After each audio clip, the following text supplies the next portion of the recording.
It's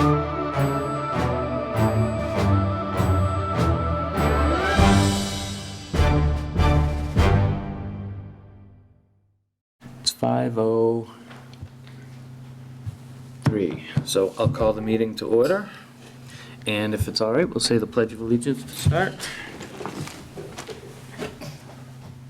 I pledge allegiance to the flag of the United States of America and to the republic for which it stands, one nation, under God, indivisible, with liberty and justice for all.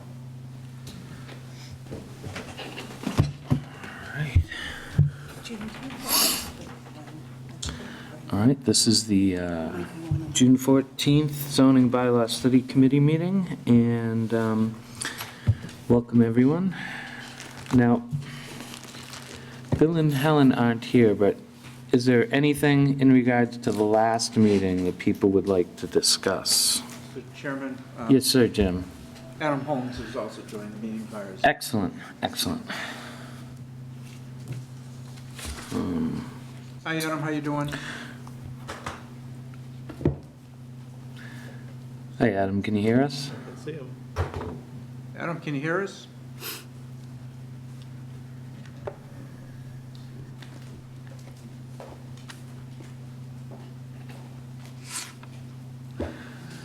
Here we are. Good evening, right on time. Hello.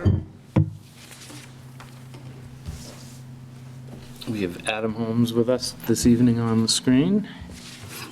Oh, nice. And welcome Bill and Helen from SERPAD, Southeast Regional Economic Planning Board. Perfect. Here is a Thank you. version of the bylaw that reflects all of our Thank you. changes from last time that we discussed. Thank you. Thanks. I'm going to give everybody a minute to Hi, Helen. Thank you. read over these.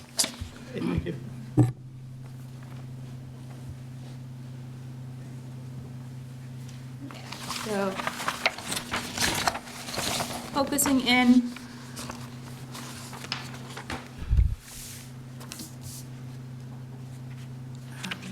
We made changes to the percentage on page 2. We increased that to a maximum of I need to reflect that, of 66%. So you can have 66% of commercial area. We discussed changing the multipliers so that in the NULA on page 5, in step 2R, the receiving area's maximum development potential is equal to 3 times the NULA instead of 6, so we changed that. And we also changed the multiplier for on page 6, the exceptional housing needs overage. We just got rid of kind of the distinction between and or age-restricted or affordable housing, and really if you do either, if you do both. Oh, I'm sorry. Helen, could you pull the mic real close? Yeah. Thank you. Could you repeat what you said about page 6? Sure. Yep. So page 6, we talked about changing the exceptional housing needs overage. Last time there were 2 categories. It was like it was an and or distinction. So if you did age restricted housing or affordable housing, there was 1 multiplier versus age restricted and affordable. But we got rid of that and just made like 1 multiplier for either and or other. If you do either of those things or both, it's 1.5 times the NULA and the maximum permitted units on the receiving parcels. So those were the major changes from last time, which I think that was pretty much what we discussed. So hopefully that's reflected, except for that one. Can I bring up on page 2, under C, it's written a maximum of 30%. Yeah. But then it's 66 in parentheses. I didn't understand, what does that mean? Yep, that's just a typo. Yeah, the number is fixed, but I need to change this to that. I'm sorry, what section are you talking about? It's page 2C, receiving parcel mixed-use commercial space requirement. Okay. So in each receiving area development, a minimum of 25% and a maximum of 30. Which should read 66, yep. Mine says. So it should be a maximum of 66. Yep. Okay. Mine Thank you. says 66. It's just the I didn't carry it through to the text. I just put it, Yep.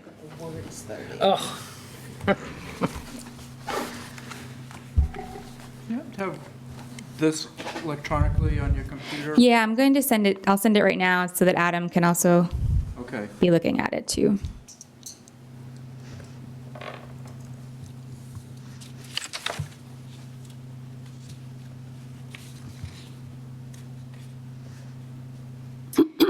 And while I do that, one of the things that I wanted to get final clarification on tonight is on page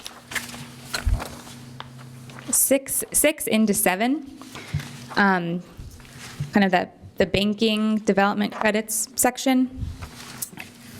It seems to me that a bank that kind of keeps an ongoing ledger of credits, of sending credits that are kind of floating around, that have been severed from a parcel, that are available to future developers, seems a little maybe too, it's just a lot to track over time, right? So I did a rewrite in that paragraph that I wanted you guys to just take a look at, where basically within one permit application, if someone's coming in for the special permit, they have to have the sending and the receiving lined up, and if there's excess sending, they basically forfeit those within the project. So you can't carry them forward.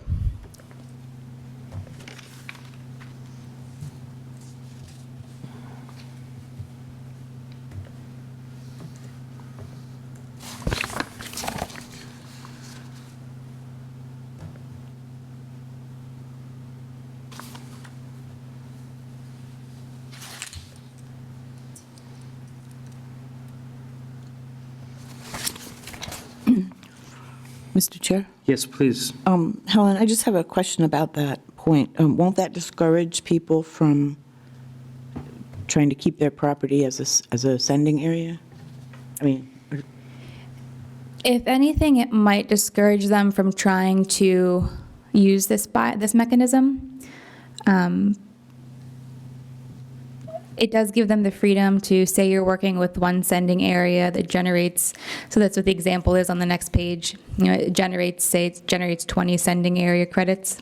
You know, you could put that on a couple parcels. You could do, you know, it says that you can work multiple receiving parcels into that permit process.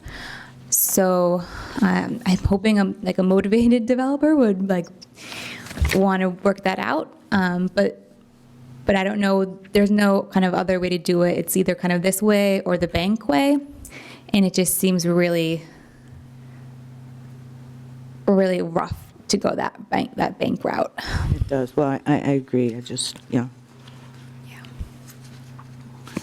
Yes, the banking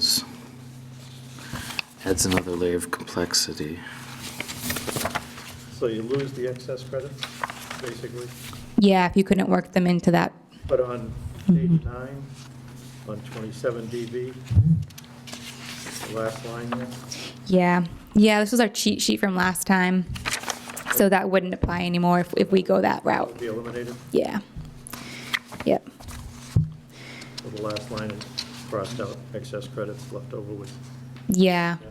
It'd be like they must be basically forfeited. Yeah.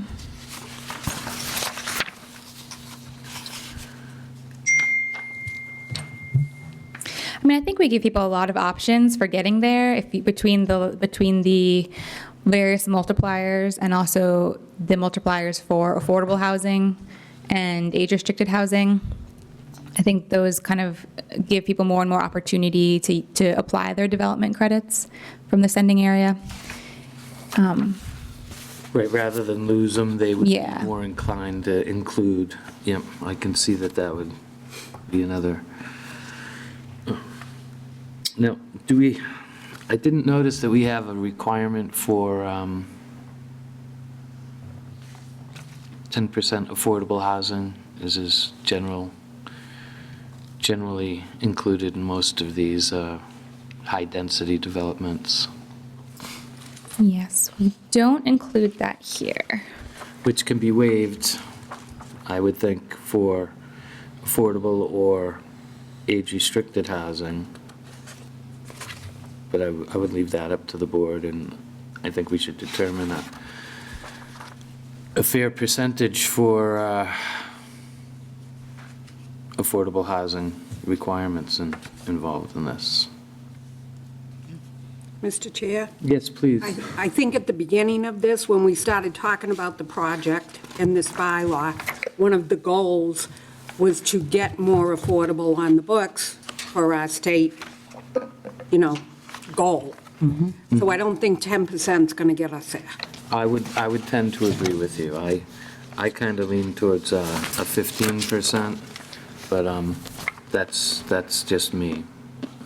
Just to note, we have a couple of developments that are, we've had several in the past where they had more units per the development, but, for example, Olympia's Path, there's only one house there, and, it's, the more units you can generate, the more cost-effective it is to market those units. And I believe there's also, on High Street, there's Gilbert Estates, they have one unit out of there, so it's just very slow getting these units onto the inventory, trying to work it through. So that's just something to think about when we're doing these, is that the more affordable units we can generate. But then of course, then you're cross-subsidizing, so the houses that are being built in the subdivision are also subsidizing that one house that's the affordable unit. Yes. And that's an issue when you have a small subdivision. So if you have 6 houses, one of them has to be affordable, but if you have 10 houses, one of them has to be affordable. Maybe we should go more than 15.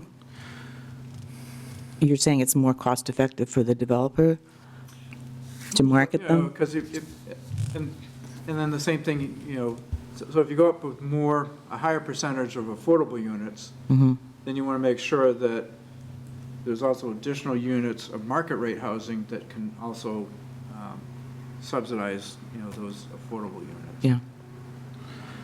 So let's say if somebody was doing 6 houses, that would, at 15%, it would still remain at 1 unit. But once you start getting over 6 houses, then you're going to be pushed into the second unit, and it would increase from there by I think 7.5%.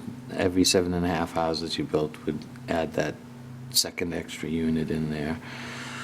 But that's something to consider. But you got to remember too, if you're going to do like a 20% and they're doing 6 houses, that means that 4 houses are going to have to carry the cost of 2 affordable houses. But we could put in 20% under the TDR, and it wouldn't affect just a 5-lot subdivision or an That's right. 8-lot subdivision. Yeah, that's not going to affect Yeah. conservation subdivisions or whatever. No, Their it wouldn't percentage would affect stay the those. same, yeah. But I'd like to do it in such a manner that we can bring all the subdivision bylaws into alignment with it without overburdening everybody. But I certainly see what you mean, yes. Yeah.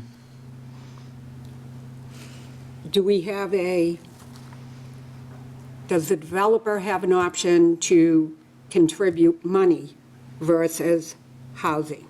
I don't think that would be, That kind of Ethical defeats the option. point, though, yeah. I think there is a provision in there that allows for that. There is, yeah. But not in this bylaw, there's. No, I'm not No. talking about this bylaw, I'm talking if Connie's going to wrap up It's in the. all the other It bylaws. it I is. believe and- there's a provision in the. Yeah, I'm just totally against that, because that just encourages developers to just give us a whole bunch of money, and no affordable house gets built. I mean, But if we kept it in a separate trust and we combined it with the CPC affordable housing, which is sitting there. That's and true. Sitting there, and, so you get 3 or 4 developers to give, $500,000, because that's what houses are going for nowadays. yeah, And, now all of a sudden you got $2-3 million in a housing trust. But then So it- That's a good kind of point. what I'm looking. No, it that's a does good point. push the burden of development onto the town, and honestly, the town shouldn't. Yeah. I mean, the CPC is one thing because it's separate outside of the general governmental processes where somebody can come in and apply and say, maybe the town took a property for taxes, or it has land sitting around where the town could get involved in the process. But if the town has to start watching money and doing budgets. I'm along not those advocating the lines. town build it. Yeah. I am not advocating that at all. Right. And typically in other communities that do this, I'll use the example, what's next to Fall River? A sonnet, Berkeley? I know the darn town. Right next to Fall, Freetown? Westport? Westport? Westport, there we go. So they had a site where they took it in tax title, had environmental contamination, was no campground, and there was a gas station on the property.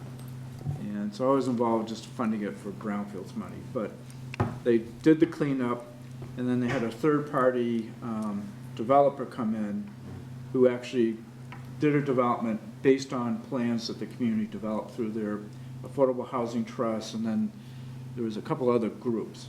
But the town still does, Carver still has an affordable housing trust fund on the books. It just hasn't been active.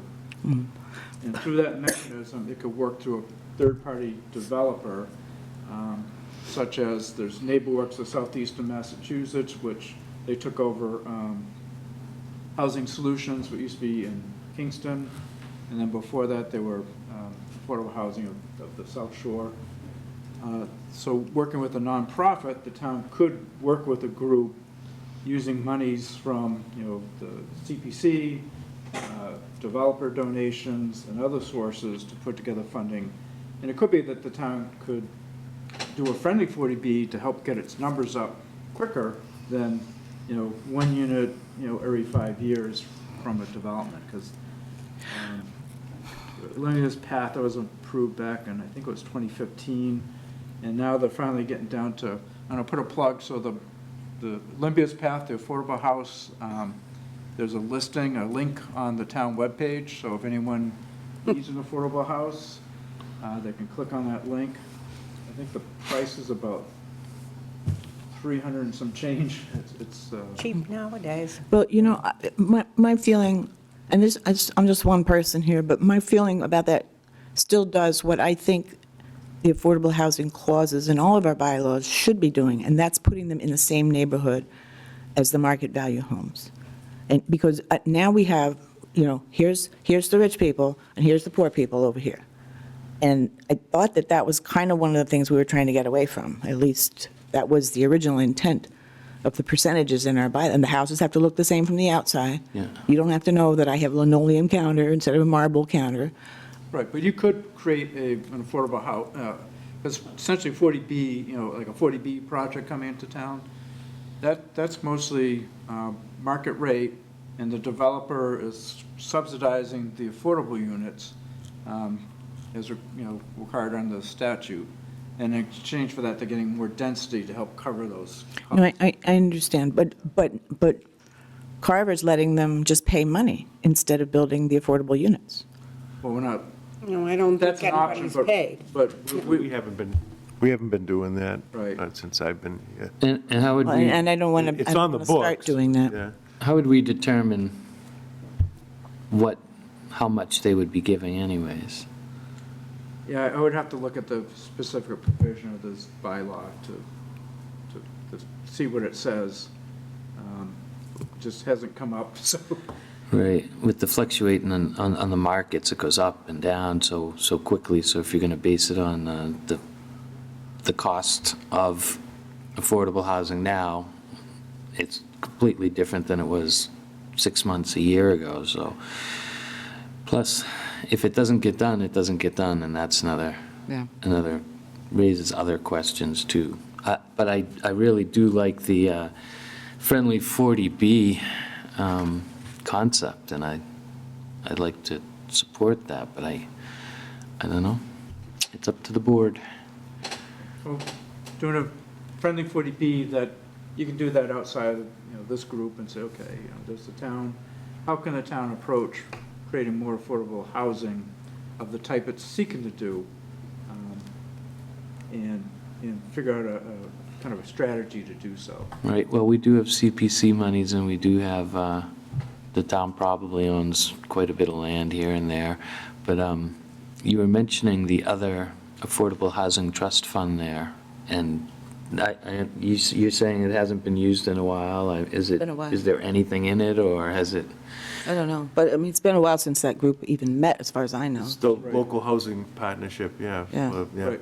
So it's on the books and allow, it has a mechanisms that allow it to draw funds from CPC and other sources, they can apply for grants. And so the idea was that that organization, because it has that capacity, would be used to work with a private or nonprofit developer to create affordable housing. Now, typically 40B is not all affordable housing, is it? No, usually 40B, yeah, It's- it's 20%, Okay, and, can't remember the specifics on the state guidelines, but, because you need enough market rate housing to subsidize the affordable units, but it is a way to, possibly move up quicker to say, okay, let's try to get more affordable units in town for those who need it. And, and you're not talking about, people on Section 8, these units are, pretty substantial, so that, they're working people, that are getting these units. oh, right, 40B just means affordable, it doesn't mean dirt poor. Right. And so that 40B is 20%, right? So you have a development, it could qualify under 40B if 20% of the units are affordable, correct? I believe that is it, yeah. And And then, that's what we're talking about for the TDR, somewhere from 15 to 20. and then it becomes a 40B development, It and it becomes could, possible No, to it be a doesn't become a 40. 40B development. You're just asking to include a certain percentage of affordable. And I believe the existing bylaw requires 15% inclusionary. under 40B? No, our town It's an inclusionary bylaw. Inclusionary bylaw. Oh, I thought it was only 10%. It varies from 10 to I think 15. it's 10% for the, Read the bylaw. Townhouse? for the conservation bylaw. Yeah. Okay. So we already have 10 and 15 on the books in various Yeah, places. my understanding is depending on the bylaw, it kind of varies. I don't remember The which is. development, Which is which which. development Yeah, which they're type doing. of development. One's Yep. 10, one's 15, and, No. Mostly we've dealt with, just 10%, and, but we did have a 40B come before us a few years back, where Santana Way is now off of Plymouth Street. But it involved like, I forget, like almost 80 units. And what happened is that the neighbors in the area objected to it because they just thought that it was just too much density. I think it was the septic that was a big issue, too. It was, what was that again? The septic and their well water. I recall that being an issue. Yeah, I mean, there was a lot of discussion. I mean, every time a 40B comes to town, a lot of people get all upset about that, I mean, but a 40B is a good way to present some affordable housing to the community, that's for sure. But I guess it's where you place it. Yeah. And, how it's- but the only how it's reason a done. 40B could happen in that spot was because of the density of the units, they needed, they couldn't do wells there because of the septic systems that would have to be out there. So, so they could have used town water if they extended the line, which the developer now did on his condo buildings that he's building there now. But, yeah, but the neighborhood didn't like it, so it all depends on where you put it, I guess. And then it's difficult because it would have to be placed near a public well where that they could get water generally, Plus, I think people hear 40B, and they picture a brick building with 10 or 15 or 20 units in it. Yeah. And I think people don't understand that 40Bs, as you said, are only 20% affordable. The rest are regular units. And they all look the same from the outside. Yeah. Right. And then this development I was talking about in Westport turned out to be a very beautiful addition to the community. And that, that was a community where still very rural, large parts of Westport, rural, a lot of agriculture. But because of being on the waterfront, the prices really balloon up, the value, the median values are really high, and that made it difficult for kind of lifelong residents to remain in the community because they couldn't afford a home. But I think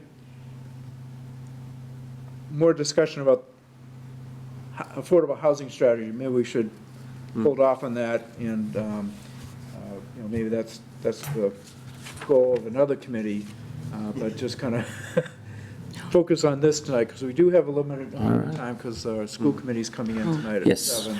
But don't we want to have some percentage of affordable housing? We certainly do, yes. And I would think that we could waive it in certain conditions if it's going to be age restricted, or if it's going to be all affordable housing anyways, or they go above and beyond the minimum requirement, so.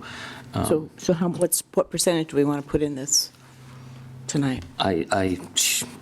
I'm leaning towards 15, Fran's leaning towards 20, and then we're open for motions and discussions. I don't want to make it too cost restrictive for the development, but we can always bring it up to 20 in the future, but I think to bring it more in line with getting ahead of the problem rather than just kind of coasting along. If we're only requiring 10% anyways, then we'll never meet the state requirements. Can I? Please, Jen. Okay, well, so I looked up other towns, but that's beside the point. I'll get to that later.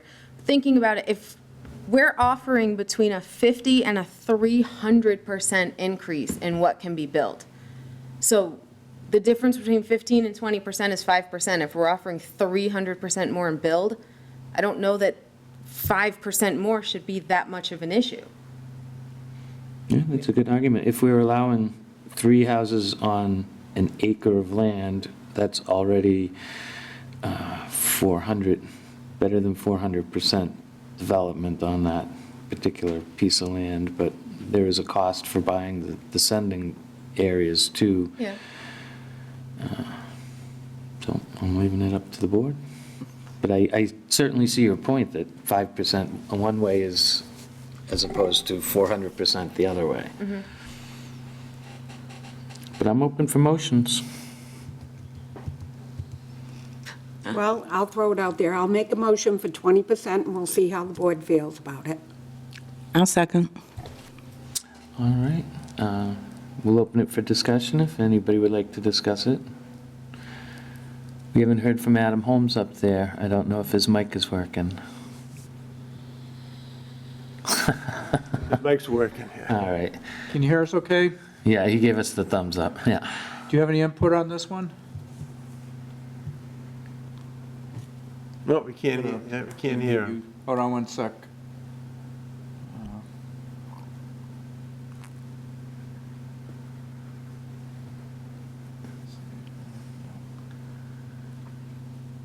Trying to unmute you.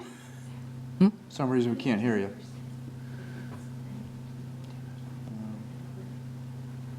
Jim, I think maybe, No, still can't hear him, yeah.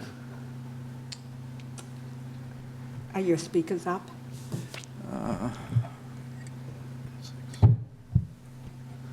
They hooked into your, yeah, they are.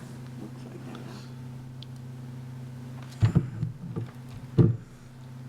that. Yeah, we still can't You hear want to you. call me?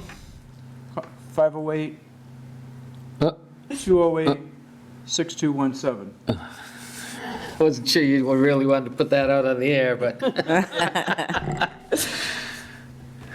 We will put them on speakerphone. Like,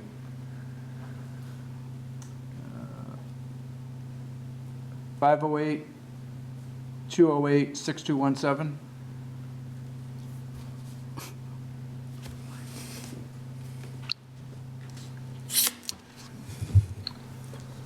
Hi, Adam. Hi, Jim. How are you? All right. Got you on speakerphone. Sure. No, I'm just, I apologize for not being there, everybody. I'm obviously under the weather, and didn't want to bring my germs into the building. So, but I think generally speaking, I probably have a different opinion of this, particular topic than some of the other people in the room, just based on the discussion thus far. I don't think,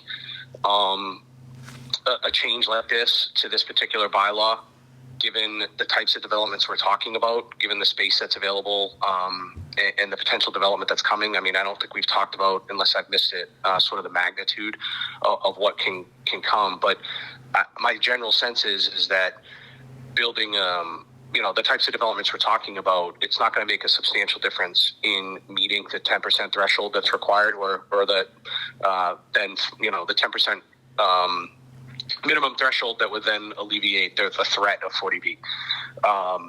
I don't think these types of developments are going to help us get to that threshold. Furthermore, I sort of as a fundamental difference in beliefs, I don't know that building substantial developments of affordable housing are in the best interest of the town financially long term. I think we have a number of affordable housing units in the town. I've voiced this previously at previous meetings. We as a community have discussed publicly asking our representation to advocate on behalf of Carver to have the manufactured homes considered part of affordable housing. We have acknowledged the fact that we think locally that those potentially could be considered affordable housing, and therefore have expressed an interest in having our legislature approve that. Given that that situation, it's hard for me to say, hey, we believe we have 1,100 manufactured homes that should be considered affordable, but since you're not considering them affordable, we're going to build a bunch of other affordable homes. I just don't think it's necessary, given the particular housing climate in Carver. I think it's a healthy climate. We're not an affluent community, and I don't think we're in danger of becoming one. So I sort of fundamentally think that there isn't a need to increase it. I understand based on the discussion, the majority of the committee might feel differently. So, but that's sort of my general opinion. So if I may, Mr. Chair, Please. respond to that on one point. So the Manufactured Homes Association in Carver and around the state is really powerful. And we've been asking the legislature to do that forever, and it's not going to happen. I mean, that's just my take. It's just not going to happen. And furthermore, Adam, if you talk to the people in town who live in the manufactured homes, I think you would find that for the most part, they don't want to be called that. That was my experience, and I can go into a longer story on that if you're interested, but we could save it for another time. I tend to be on Adam's side with the manufactured homes, but on the other hand, we haven't seen, it hasn't come to fruition in the past 10 years that people in the state have been pushing for it, and we're a small community, and we certainly haven't been pushing as hard as Saugus and Wareham and Yeah. Middleborough, and, I mean, there's towns that have way more manufactured homes than we do, and hasn't happened yet. Right. I don't hold out any hope. So, And I think, because of the state laws, that we should do what we can do with the builders now to try and get our affordable units up, because I foresee if water does expand here, a builder could come in and do a 40B if we aren't moving towards where we need to be. And a 40B more, and I'm not talking a 40B that's 20%, but I'm talking a 40B that is all affordable. Yep. That's a concern. Well, if I could just say Please. that, over the years, I was in the local housing partnership, and then I've been on the planning board, and I see the only affordable housing that's been generated so in the 12 years that I've been on the boards is just by the subdivisions. It's just one house or two houses at a time, which is, to me, it's good because it's a lot more than the housing partnership could do, even with access to the CPC funds. It's a complicated process to try to get a third-party builder and a developer to come in and for the CPC to get money and to give that to them, and then to arrange with banks, and we couldn't do it, I mean, that was when Jack Hunter was here, and, we had a difficult time, and now all these organizations have changed, and they're different organizations now that I speak to Jim about it. So the only affordable housing is just through one subdivision at a time. I'd like to see more affordable housing, but I don't know if by going to 20% is going to help. All I can tell you is every time a builder comes in and he talks about the affordable units that he has to build, he said, this is really difficult for us to come into town and to build a small subdivision and to have an affordable unit. It just puts a strain on them doing any kind of development at all. I suppose if it was a larger, if there was 20, 30, 40 homes or something like that, or units, it would be a little easier because they could still have the affordable units, but the more expensive units would help pay for the affordable units. But that's, they always complain about that they really, it's difficult to do development here because of the affordable units. But I guess that would be in every town now anyway. Well, and if I may, Mr. Chair, the developers, by building homes in our town, put a strain on us because that's services. And the more of that comes in, the more we have to pay for services, whether it's senior or not. Children in school take one kind of services, seniors take another. So I'm not crying for the developers. I'm not trying to make it difficult for them, but I think that they need to be able to do some percentage because, they cost us too. Well, Can I offer a suggestion? please. All right. So I was sitting here kind of pondering. I was like, okay, well, right now there's no requirement in the bylaw. We have this incentive rather than, we have like a carrot in here rather than like the stick of a requirement. And maybe we could have both in the sense, like maybe there's a base requirement that whenever you do TDR, the lower end, like the 10% end, is required. And then to get the extra 1.5 that's described on page 6, if you go over that, then you get into like the carrot territory, you get into the incentive territory, where you get additional units for doing in excess of 10%, in excess of the base minimum. I'm not saying 10% has to be the number, but we could structure it that way. You mean because they have credits, they can't get enough units on the land? Is that what so you said on page 6? Yeah. Talk to me about where you are. Yeah, so second paragraph, well, really the first paragraph into the second paragraph, right? So, On banking development credits, no, page 6.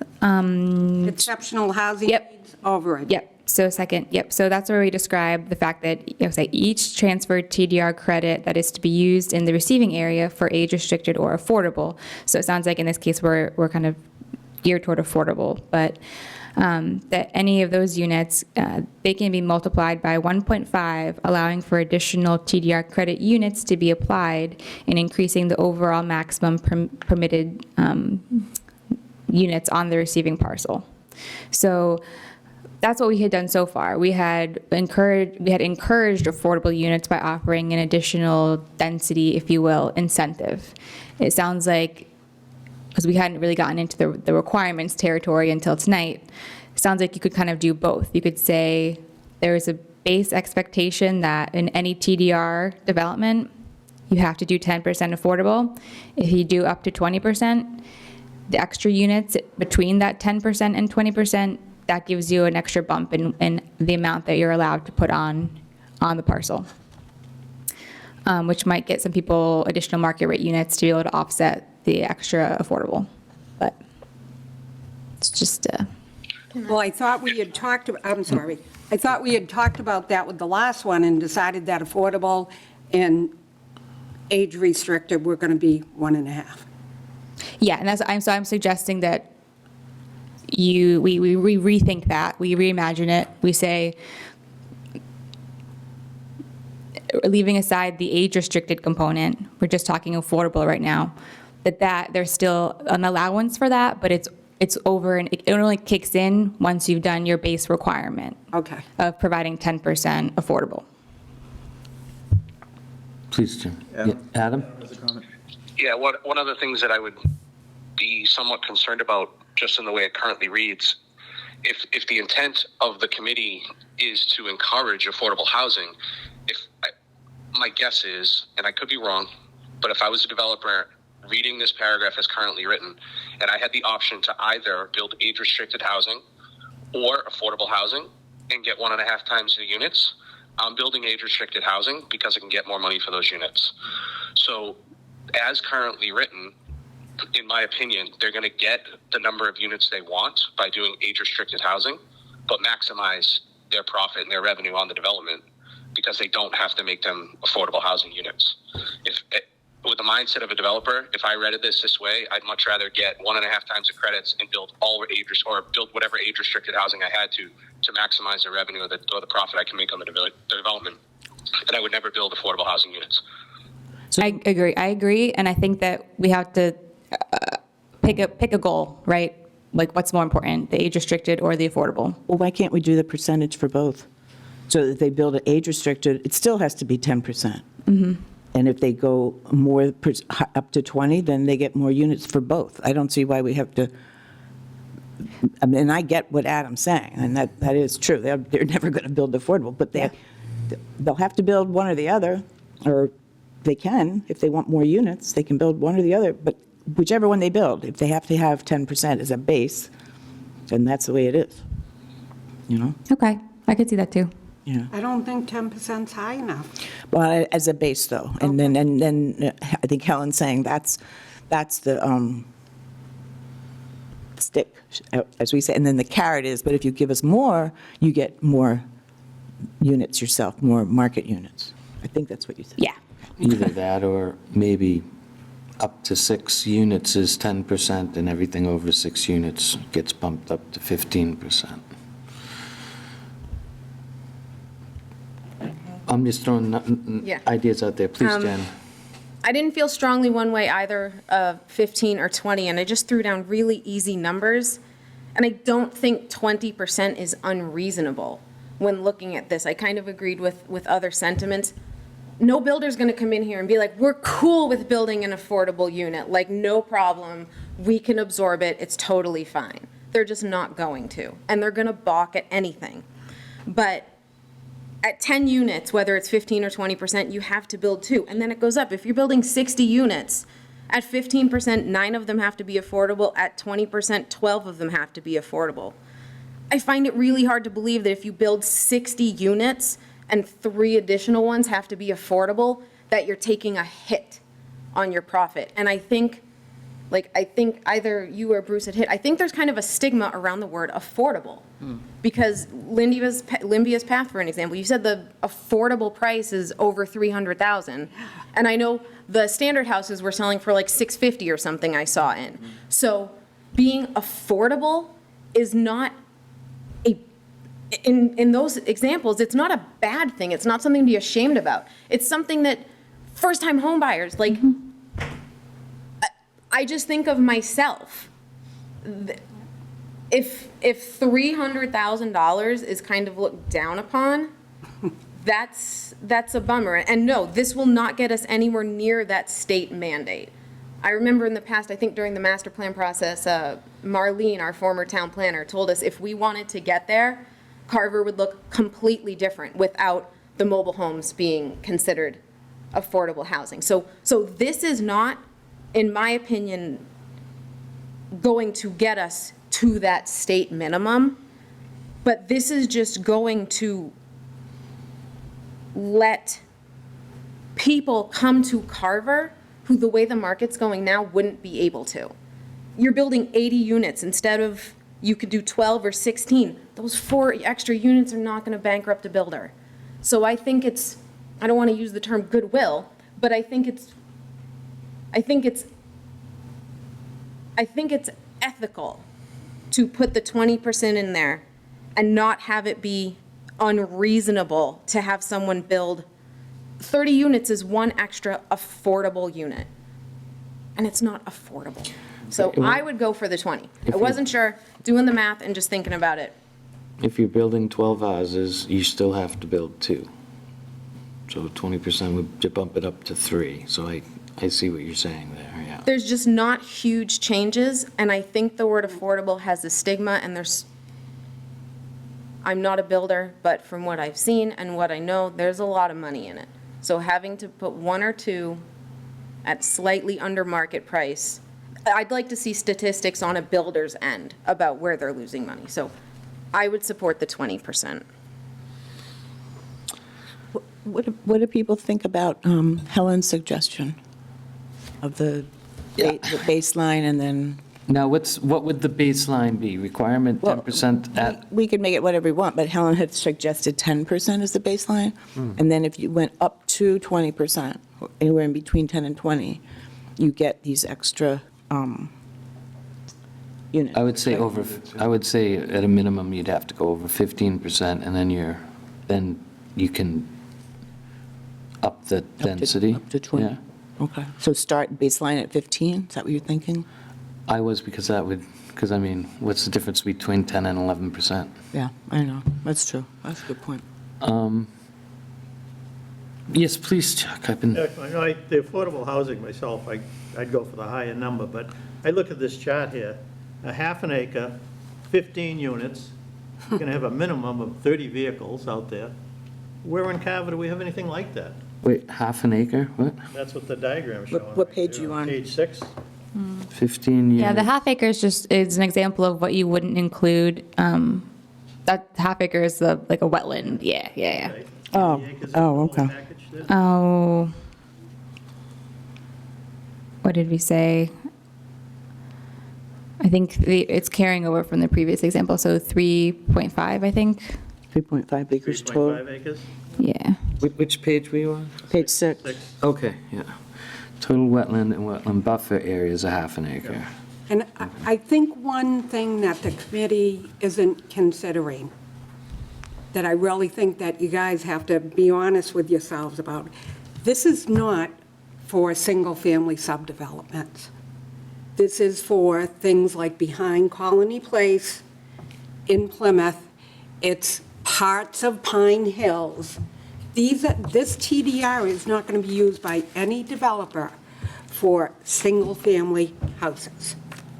It's going to be all townhouses or commercial on the bottom and residential on the top. Yes, and in fact, we wrote that in specifically because on page 2, we didn't permit single-family houses. Yep. Yeah. So I think you got to have a different thought of what this is going to look like in our town. Right, but then all right, so let's say they put up condominiums. I mean, from the outside, they'd all look the same anyways from the hallway, right? Just a door. Right, exactly. So, Yep. I mean, my suggestion is maybe go into, if you guys want to get an idea of what I think this is going to bring to our town, go into a website, Copperworks in Canton. The other one is any of the town developments in Canton, because they're colonial looking, but they're multi-units. And again, you look, the behind Colony Place in Plymouth, it's age restricted, it's 55 plus, and it's 3 and 4 levels of housing. Not as colonial or country as I would like, but I believe that's what this bylaw is going to bring into our town. yes, sorry, Chuck, please. Is there, we had mentioned in many previous meetings that people don't care for how Mazzilli's Plaza has been developed lately, just sat there, and some of the other things. Is there any way we can maybe redirect some of this TDR to straighten out the different parts of towns, these strip malls that some people think could be improved a bit? That's one of the goals, right? Yeah, that is one of the goals, yeah. And to bring the development, Because we should include those strip malls on our map, on our I think they are. Yeah, I yeah, remember yeah, bringing yeah. that They're all up, there. I yeah. don't remember that. Yep. Good, okay. is that the barn up here? Glad you on guys the are up left? there. And yeah, I'm Good, okay. I'm certainly included that Yeah. area. Jen, please. I have that Copperworks thing up, and they're pretty, but when you said that, and then you said they're all gonna look the same from the hallway, right there, to me, is a no-brainer for having the higher percentage of the affordable, because you literally have no idea, and that makes it cheaper for them, because they can put in the laminate countertops and whatnot. So if you're building something that is multi-unit inside, that's actually cost saving, because they already look the same from the outside. So that, to me, is just another reason that the 20% is not unreasonable, to say that word again. And these are cute. It's a very, very nice Yeah. development. Well, we do have a motion on the table. Is there any further discussion? Before you say, Please, Jim. who made the motion was Fran? Fran, and I seconded it. Second it, okay, Sarah. And it was to increase the percentage to 20%? Yes, it was. Yes. Okay, for Do we, affordable housing. do we want to modify that and make it a baseline of 15? I like That's up to 20 Fran. across the board. I'd like to vote on the 20, and we'll see where Okay. it lands. Okay. Sure. Okay. Now, does this motion include the idea that we don't have the word "or" between 55 and over and affordable? It's and/or. I know, I'm suggesting we take out the word "or" because of what Adam suggested, that they're never going to build affordable if they have a choice to do the other with no percentage of affordable. We're putting in a requirement, Okay. All so. right, just wanted to be clear. But if we're requiring 20% and they're building 10 houses, and 2 of them are going to be affordable, are we going to allow that extra density in regards to that? I mean, are we going to allow extra? I don't think so. I mean, that's not, so Helen was talking about a different thing. Correct me if I'm wrong here. I don't mean to speak for you, but I think what we're doing now is something slightly different from what she suggested. We're Yeah, saying- that's fine.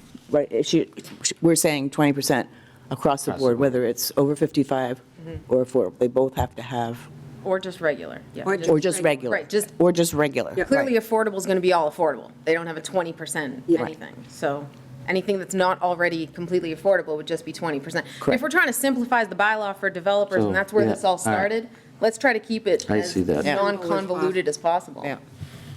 Because that's more on the planning board to make sure that the numbers are being met and, Right, then it's straight across the board. If they're doing affordable, they're going to get it anyways, and if they do over 55, they're going to have to build a Yeah. little extra.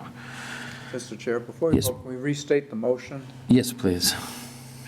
Okay, I'd like to make a motion that the baseline for affordable units be set at 20% when utilizing the TDR bylaw. And that's, And that includes 55 and older And that and includes- just, Yep, age restricted, and regular old townhouses, or whatever they're going to build. and that was the motion you seconded? That is the You're motion I comfortable said. and the with that? multiplier goes down. That's what it said in here, that the multiplier goes down? No, No, the just- multiplier will remain No, the no, same. but I'm saying if you are supposed to build 2.3 units, you will build 2. Yes, the decimal gets rounded down. Yeah. Thank you. Okay. Okay, so baseline affordable units are set at 20% for the TDI bylaw, and then you want to, and that's including both Age age restricted, restricted.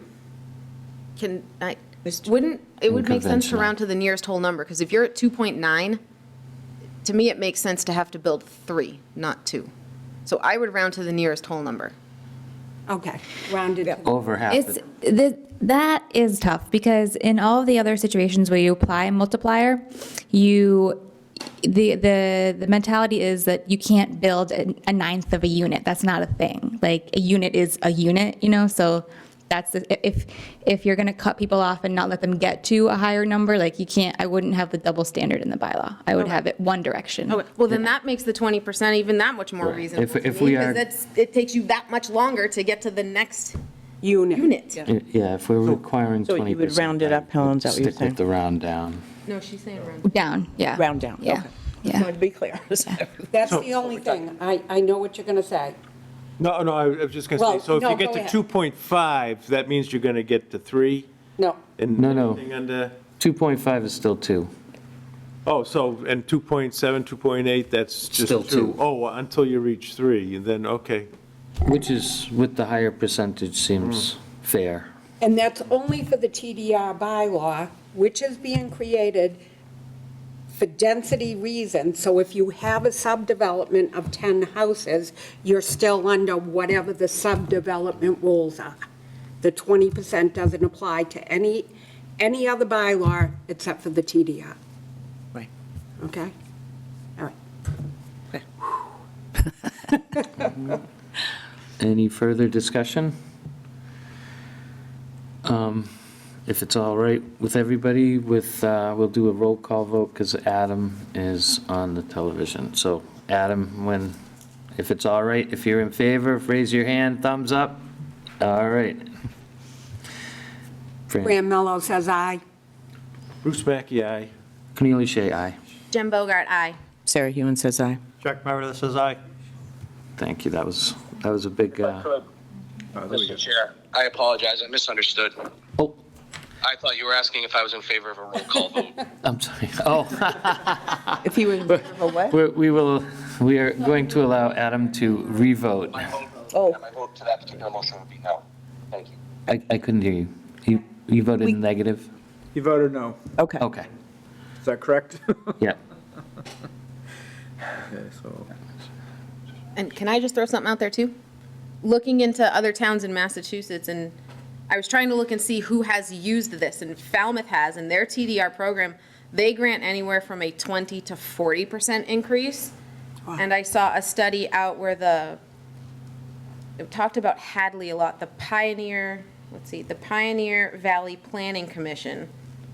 Out there, one of their things is their receiving areas get a 1.2 residential building unit increase. So at 1.5, we're already being more generous than anything else I found in Massachusetts.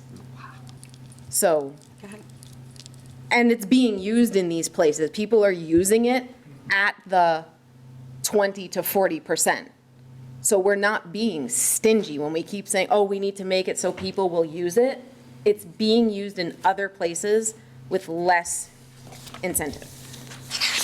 And the one other thing I wanted to discuss was, I think in here, and I haven't had a chance to review it, but I seem to remember before we had set the 65-foot buffer as the buffer. But I think it should be the 100-foot wetland buffer unless it's receives prior approval through the Conservation Commission. I'm sorry, what section are you on, Con? That's a good question. I believe it's page 5, step 1R. Thanks, Fran. Okay, so, Yeah.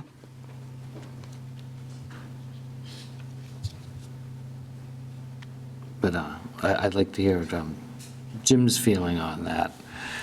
Because our town bylaws say it's undevelopable within 100 feet without approval through Conservation Commission, and then we have the 65-foot no use. I think the 65, it's kind of consistent with some of the other bylaws. Unfortunately, I don't have it sitting right in front of me. Well, you need a permit within 100 feet, but you need a variance within 65 feet. That's how our bylaw reads, our wetland bylaw. So what we're doing is,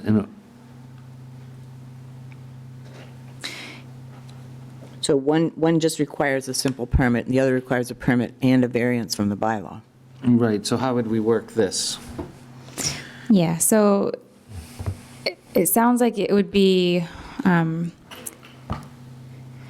step 1S on page 3. So we're talking about determining the base development potential, right? Where you factor in from the sending area to understand how much you can carry into the receiving area. We say that the parcel, like, you have to file a preliminary plan for the sending parcel that shall comply with all existing density and dimensional limitations of the base zoning district, blah, blah, blah, and shall also comply with planning board rules and regulations without the need for major waivers. So So in their calculation of what can be sent, you can't ask for variances. You have to comply with all of the. So it would be the 100 feet then, instead Yeah. of 65? Okay, so that's, I just wanted to clarify that, so. I think you have to distinguish between waivers from the Conservation Commission versus Okay, waivers, from the subdivision rules and regulations. yeah, but we can decide right here which one we want to put in. Yeah, or we could add in also, I shall comply with planning board's rules and regulations and conservation commission. Yeah, there's a thought.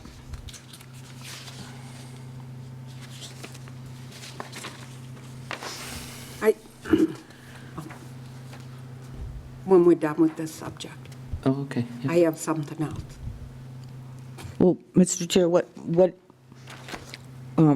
do you feel we should do? Should we change step 1S and add, as deemed necessary, it says, as deemed necessary by the planning board, sorry, shall also comply with planning board's rules or regulations, and do you want to add and conservation commission Without the need. bylaws, or do you Right. want to put that number?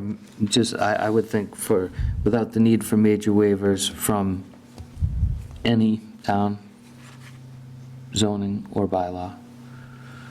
Okay, Would that should cover both the Conservation Commission and the Planning Board? without the need for any,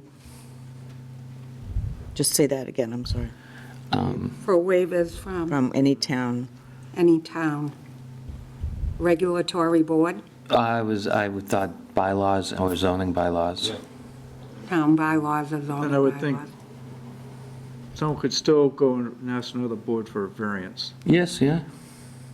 As long as they Right. feel it's not a major variance, I would agree with you. But I yeah. think you gotta keep it clean. So you're talking about the subdivision rules and regulations, because that's the venue that they're operating through to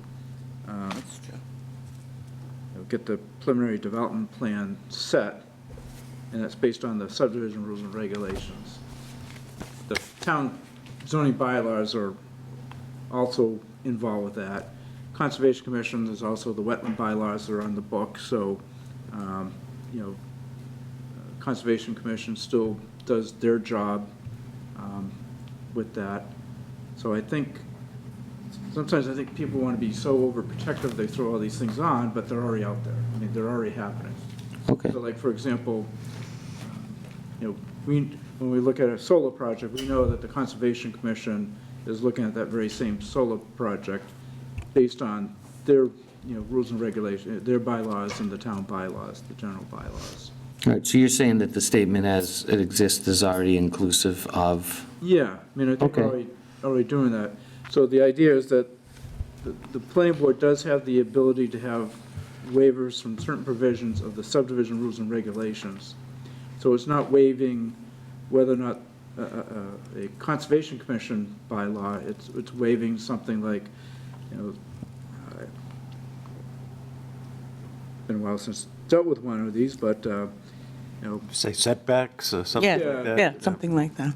and it's not a zoning setback, but it's a setback that's part of the zoning bylaw. Part of the subdivision rules and regulations, not the zoning bylaws. So, If someone wanted a variance from the zoning bylaw, they still have the opportunity to do that. They can go and try to get a variance. But there are things within the subdivision rules and regulations that they could ask for waivers where, one of the things we do with solar projects is, having to deal with sewer and water supply. So the planning board's able to waive those, accepting pieces of information about sewer and water supply for a solar project. so maybe, Mr. Chair, what we really want to do is leave that section on page 3 alone and change on page 5, under step 1R, change it from 65 feet to 100 feet. And, I mean, as Jim said, a developer could still go to the ZBA, the zoning board, and get a variance. Right, variance from the subdivision From this. And then, you know, if From there's this. a need, or if there's a need for, you know, a variance for the wetland, you know, from wetland bylaws, you know, that's what they, you know, they deal with the Conservation Commission. Conservation Commission with that. Right, but this would, in effect, yeah, well, I mean, it's up to you. Well, Mr. Chair, I think- I thought that 100-foot was good myself, so. Under step 1R, if you go from 65 to 100, you're going to have less NULA. You are, it's gonna, true. it will restrict it That's true. quite a bit. And we're trying to get a little heavier density in that Yeah. area, so. That's a good point. All right, so the tone is that major waivers include all boards and committees and bylaws then? Well, the major waivers is dealing with the subdivision rules and regulations. Okay, And then if someone wanted something, you know, say, was it impervious surface within the 100-foot buffer zone of the wetlands, that would probably require some sort of, not a waiver, but a variance from the. Variance from the wetlands. Right, from the wetland Bylaw. bylaw. So, but that would be done with the Conservation Commission, and it's within their discretion to do that. So trying to, you know, maintain each different board's kind of area of Okay, authority. yeah. Should we have their recommendations when the decision-making time comes? Sure, because that's still part of the process. So we still would put it out to other, you know, to the other boards, commissions, you know, the fire department would be involved in the review process. And, you know, that's all looked at, so. Can we include that in? Just the recommendations, I think, emergency service, and what else would we need? Concom? We usually have, you know, conservation, so with the planning, at the planning board level, so usually, yeah, conservation is, you know, one of the biggies. Fire department, because they look at access and then distance between buildings and so Yep. on. Board of Health. Well, Board of Health. Yeah. Usually Board of Health is not usually when it's time to develop, they usually get involved, but, you know, if it's, well, actually, no, if it's part of the subdivision rules and regulations, Board of Health does look at that. Yeah. Because they have to make sure that it's permeable. And water supply is adequate. yeah, and so I guess as part of the special permit process, if that's already all wrapped up in site plan review and subdivision review, that they would be getting all the materials associated with this application, and one of the materials is this preliminary plan. So they would be able to look at it and verify that they're not creating they're not trying to like up their sending potential by violating other boards' rules and regs. So I think it's probably fine the way it is, but Okay. Yeah, that is, that would cover it. What's that? That would cover it. If it's covered through site plan review and reference set.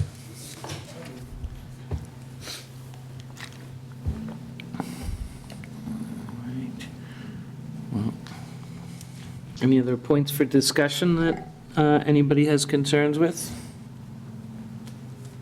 You feel this is comfortable enough to bring forward to the town and the planning board? And I do have one thing that I don't remember how it was resolved, but page 2, that top part D, the areas, receiving areas having frontage on or access from Route 58, I just see everyone being able to argue, you can get to me from Route 58. I know we talked about it before, I don't remember how we resolved it, but I'm wondering if there is a way to, we know the intent of that, but in my experience, I've seen things left open-ended like that be interpreted differently when someone is trying to use it.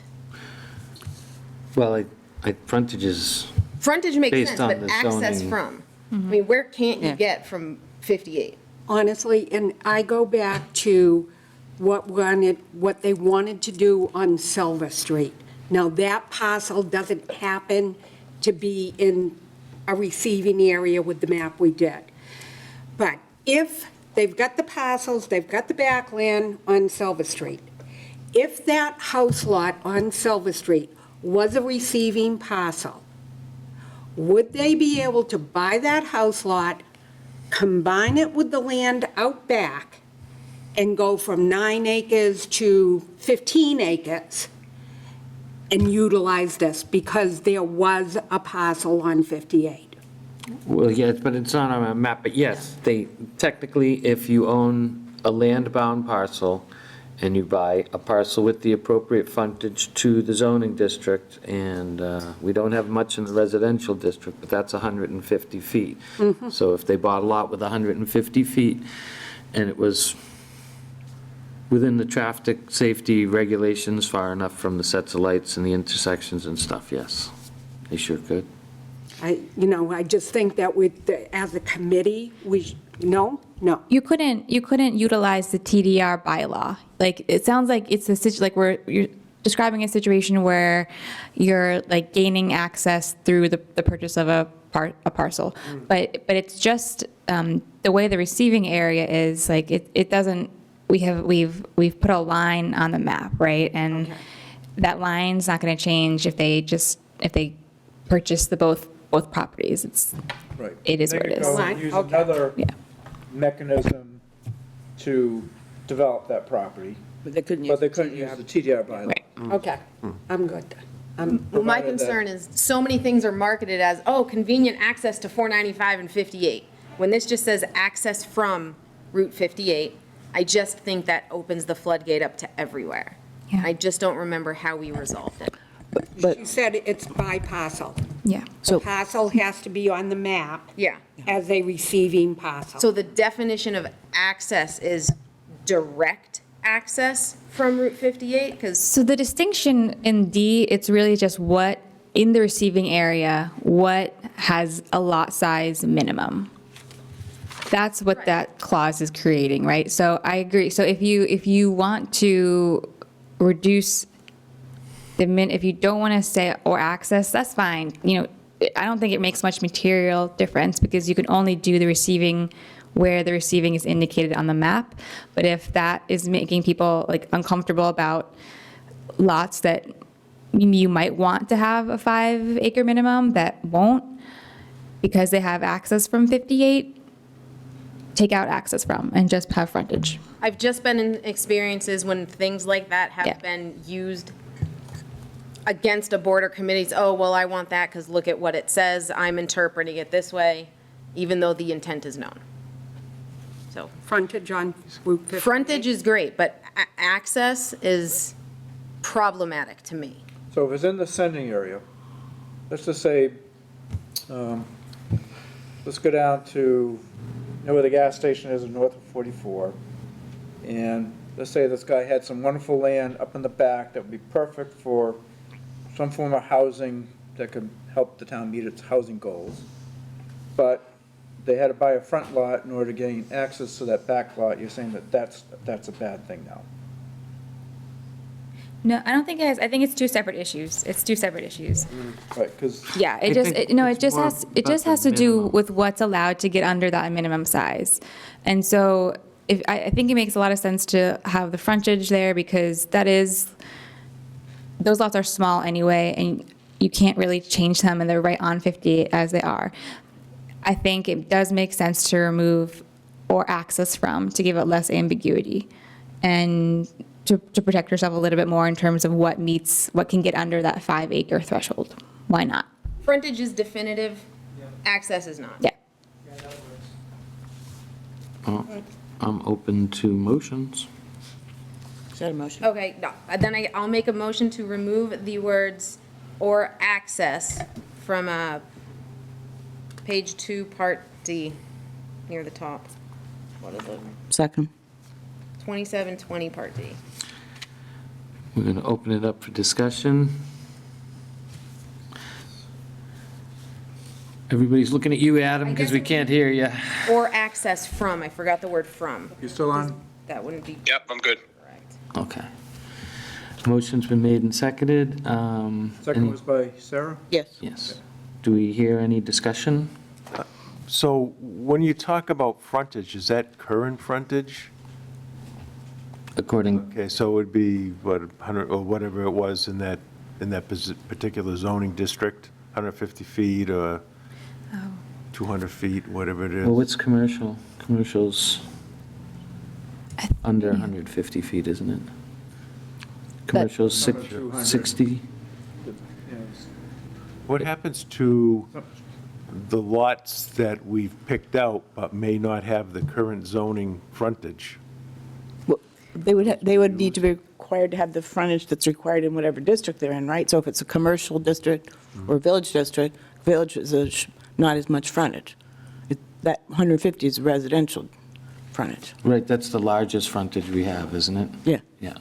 Commercial is, I thought it was 60 feet, but I could be wrong.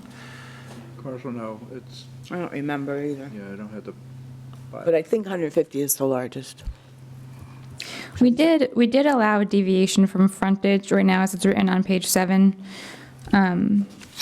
where we get into, so if this is supposed to be like a tighter type of development, it was reduced to frontage of 40 feet, but I don't know if the exact distinction is,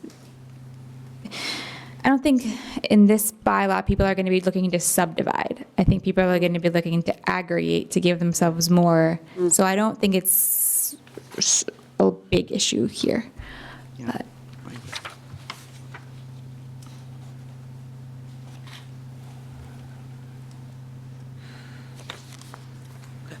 I think if you're coming in, say, off of Route 58, and you have a number of parcels that are within the receiving area, You have to- but not all the parcels are on 58, so you're creating a subdivision that brings you in off the main road, and then on that road accessing from 58, then these would be the setbacks that would apply to a development that's being planned for that site. That's how I interpret this right here. That's how I interpret it, too. Right, so you have because not all developable, it talks about being on Route 58. So you're not going to have, maybe your entire parcel immediately on Route 58. You might have a smaller parcel here that gets you in, and then you might have a parcel behind where, most of your development's going to be. So But if that parcel isn't in the receiving area map, that would be, it would have to be in the receiving. yeah. area in order to- And I just don't know how many situations we You don't have a lot, have that are not back to back. like that.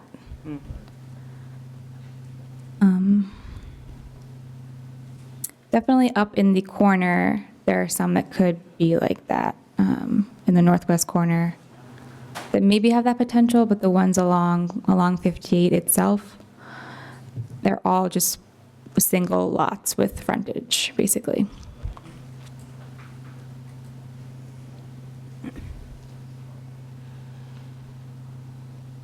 And almost everything in the receiving area is commercial, is that correct? Okay. Basically, yeah. And what's the side setbacks in commercial areas? What's that now? What's the side setback in commercial area? Is it, I think it's 25 feet. I might be wrong. Yeah, I'd have to have the use table right in front of me. Yeah, I think so. Side setbacks 25, rear setbacks 25. That's within this, the TDI bylaw.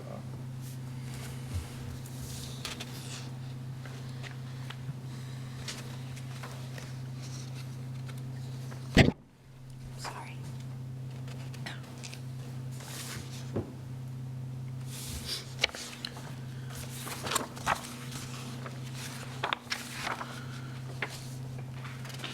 Yeah, that was the only concern I had. I just didn't want to have receiving areas that we couldn't use because, we didn't have enough frontage to those, so. So we'll be requiring 40 feet, so that should provide a ample width for two-way traffic. And Yeah. But don't the receiving areas have to comply with whatever the underlying zoning is? In this case, no, we create new dimensional requirements here. What page are you on? On page 7, yeah. as it's written now. Of course, again, it's all up to you guys, but how I it's see. written now.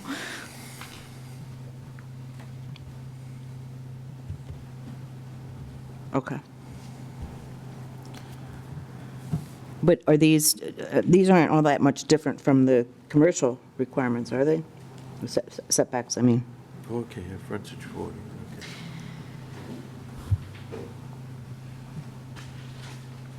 For commercial, I mean, I'm sorry. I'm not sure off the top of my head. These are things that I did not change from the previous bylaw.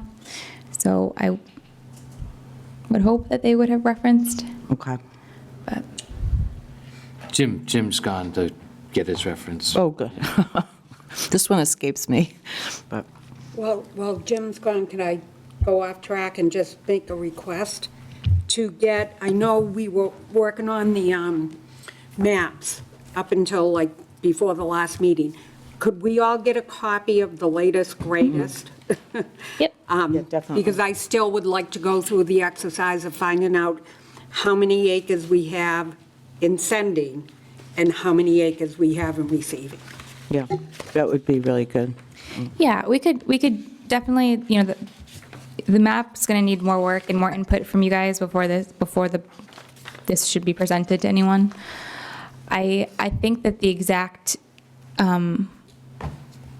calculations are less relevant if we don't have a bank, because basically it's like there's not just going to be units floating out there. Right. The most important thing is the receiving. Yep.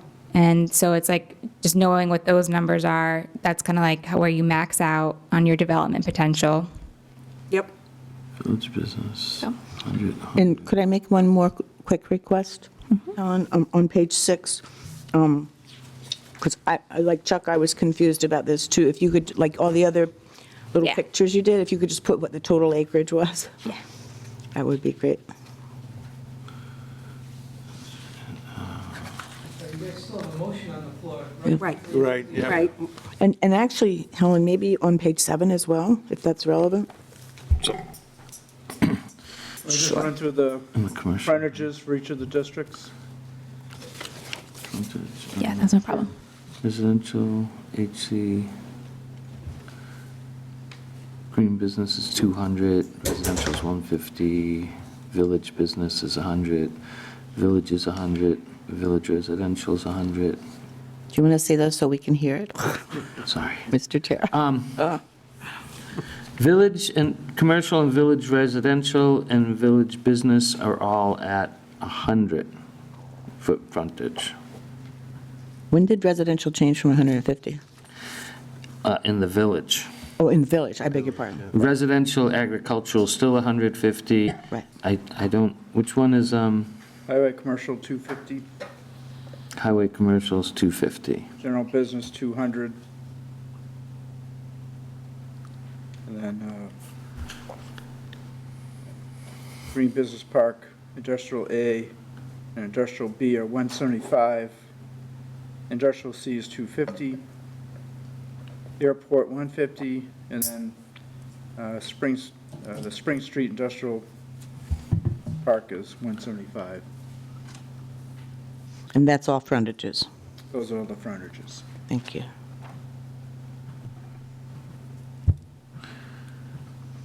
Okay.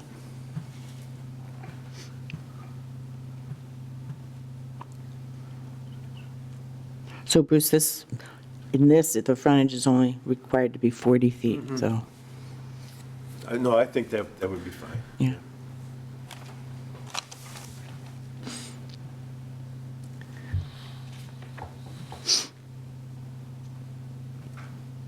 Right, so all the others are pretty standard. All right, what's the motion on the floor? To remove those Oh, yes. and access from. On or page 2. access from- Yep. Yeah, or access from, on or page, access from. page 2. Seeing no further discussion on it, we'll take a roll call vote. And the motion is to remove the words "or access from Route 58" under page 2, section, Actually, do you want to include Route 58? Because I thought it was just or access from. Yeah, because we want frontage okay. on Route 58. All right. Yeah. So the only words removing or access from? Yeah. Correct. That's the motion. Okay.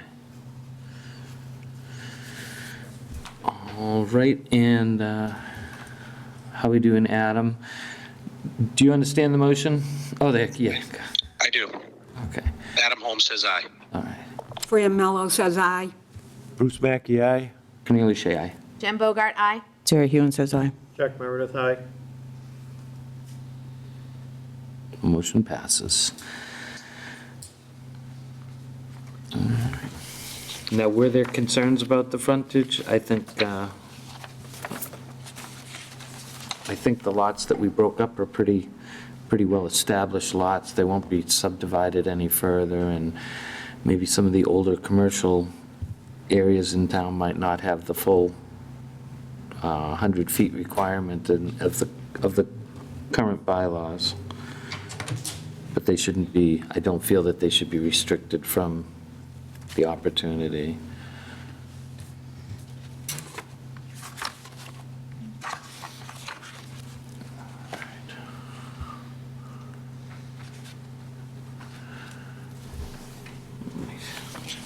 Do we need to discuss the banking development credits change?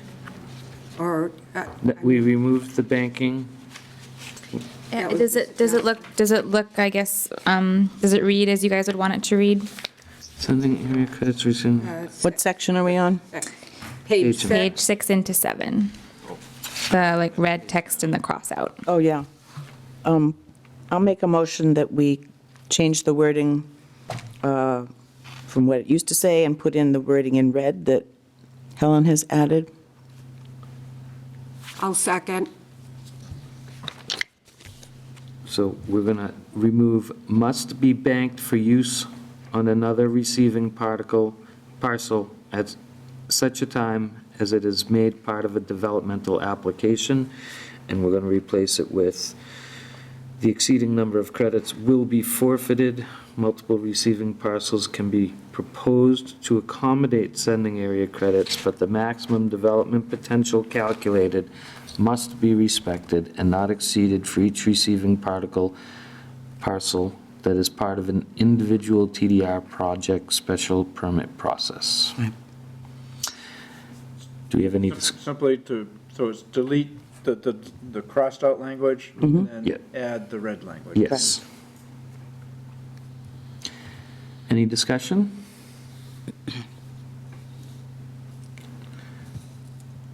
We would change the title of that section too. Instead of calling it banking development credits, we'd have to come up with a better word there if there's no bank. But Maybe we just call it developmental credits. yeah, development credit equalization or something like that. Because we're talking about how the sending has to equal what the receiving can accommodate. Do you want Yes. to modify the motion to include that title? Oh, I didn't make the motion, I can't modify it. Oh, Fran, did you make the motion? No. I did, right, I did. That's right, I did. I remember now. So I'm amending the motion to delete the crossed out section in black, add the red section on the bottom of page 6, top of 7, and also to change the title, this is section 27BB, from banking development credits to development credits equalization. Second. Any further discussion? I thought I saw Adam reaching for a phone. Just getting ready to vote. Okay. All right, no further discussion. We'll do a roll call vote. Mr. Holmes? Adam Holmes says aye. Fran Mello says aye. Bruce Mackey says aye. Cornelia Shea says aye. Jen Bogart says aye. Sarah Hewen says aye. Jack Meredith says aye. All right, well, unfortunately, we're pretty much out of time, so And who is the seconder on that one? Fran? I want to ask Serped, do you have concerns or particular issues with this that you feel that we should discuss? I think that in terms of the language, I mean, there might be small changes to be made, but I think that we've come such a long way in making this a really good functional bylaw that doesn't give everything away with kind of the old multipliers that used to be there, and that, you know, really makes sure that the receiving parcel can only accommodate so much. So that's the important part, and I think that we got there with this. The only concern I have really is the map itself in terms of figuring out those sending area parcels.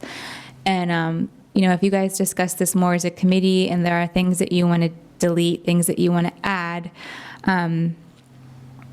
I mean, it's, you know, you've seen me do it here. It's a matter of 2 seconds to turn a parcel from one color to another color and change the map. So we're available to help keep, you know, polish that up, even if we're not necessarily coming to any more meetings. We would just need to know, you know, feedback from the committee, and we're happy to help with that. Excellent. Well, speaking for the committee, your help was absolutely invaluable. I know this is what Serped did, but I think you both, especially you, Helen, have gone above and beyond the required necessary work. You should be very proud of yourselves, and thank you very much. It's been really fun to hear the concerns, and it's been good. Thanks, guys. Yeah, thank you Chair. both. Yes, sir. Just will you guys dress up this? Yeah, we'll provide. Get us a draft, so at a future meeting, we can Yeah. cover that. We'll do a draft, we'll do a map, and we'll do a chart with the acreages. It just will be like an Excel spreadsheet for the focusing on the receiving area, but we'll do that, yeah. And Helen, could you send us, I think somebody already asked for the updated map, and that way we could just sit around talking about parcels if we wanted to, and if there are any changes. Yeah. Thanks very much. Like Ellen said, we're But I mean electronically. we're still in the review. Yeah. You know, if you look at it and there are some tweaks, say before you get ready to take it to town meeting, the planning board, you know, we're here. You can send stuff to us. And just like Helen, I think Helen did an exemplary job with all the changes, keeping track of things. And it was a pleasure to work with you guys, because this is the way we like to work. I know I say you guys are driving the bus and we plan with you, not at you. And this is fun. It was fun to watch you guys learn and question things and dig things out and figure out what you want from the bylaw that was left to you. And someone like me who goes all the way back with Sarah, like 2000, to see where you guys have taken it, you know, and really gotten it to this point. Like Helen said, it's a good functional bylaw. It doesn't give away the store, and keep on keeping it. All right, well, it's probably not going to make it to town meeting till the springtime. I just don't see that we have enough time to put everything together. Yeah. On the off chance there's an autumn, which hasn't been, I don't believe the select board has established or discussed it yet, so we will have a little more time to work with this and give people a chance to think it out or drive around and maybe see more things that they'd like to concern themselves with in this particular subject. Anything to add? No, I'd just like to thank Bill and Helen for being here. We brought this bylaw to, I don't know what the heck it is, where we're going with this, to now something that we can use. Yeah. So, and I think, you know, we may want to tweak it and modify it later on. But, you know, I think we brought it to a point where it's a usable bylaw and people can understand it. It's not so complicated. So I do thank you for that, for helping us with that. No, our pleasure. Thank you, guys. Definitely. I concur. Wait, what do we get? Next meeting proposed, I think Jim had some pretty cognizant thoughts on that. I don't know, do people want to meet again? Do you want to take some time off and then first thing in the well- fall?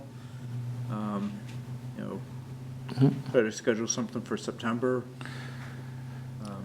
Let's see, what does the board feel? We can meet, and we can take this down a bit, give it a month and come back with the maps and everything if you feel there's more that needs to be addressed or discussed, or...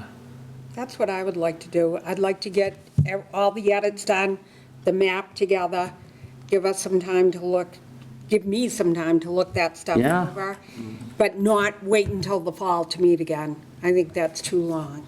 So, So maybe August. so August, I would think, yeah. I think another, just kind of popped into my brain, is that would it be beneficial, so once we get all the maps and everything and get the complete edits, maybe have a kind of a field trip where the committee goes out and, okay, let's see it on the ground and talk about it a little bit more in that case, so you actually see the spots and you see it together, kind of thing. Yeah. Would there be any interest in doing something like that, like? Yeah. Sure. It's always good to do a site walk. Yeah, it's a big site, but, Site walk. yeah. And any particular, I think we got all summer long, it's still going to be light out, so we could, Do we want to shoot for sometime in August to I think August. set a date, or you want to just wait a little bit and we can poll people to see when's a good date? I think we should set a date, because otherwise it'll creep up on us. Yeah, why don't we set a date to meet in person, kind of like Fran was saying, then we can look at like the physical, the maps, the bylaw, see if we want to change anything, add any parcels, remove any parcels, then set a date to do a fun site visit. Yeah, Yeah. that might be a good idea. I miss site visits, guys, this will be fun. August 9th or 16th? August, yeah. Either one is good with me, I think. Yep. Which one? The 9th or the 16th? I'd Oh, rather wait, go early. we'll ask Jim which one he favors. 9th to 16th.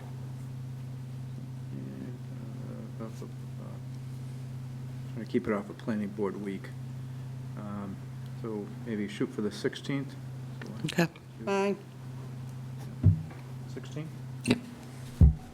Adam, can you make that? Okay. That should work. Okay. That'll just be a night to review everything, and we'll go out at some other date. Yeah.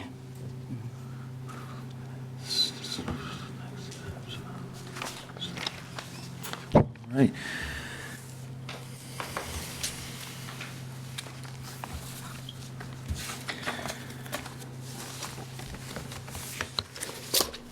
Anybody got anything they want to mention before I open it up for a motion? No? I will accept the motion for adjournment. I'd like to make a motion to adjourn. Second. All right, any further discussion? Mr. Holmes, please. Adam Holmes says aye. Fran Mello says aye. Bruce Mackey, aye. Cornelia Shea, aye. Jim Bogart, aye? Sarah Hewen says aye. Jack Meredith says aye.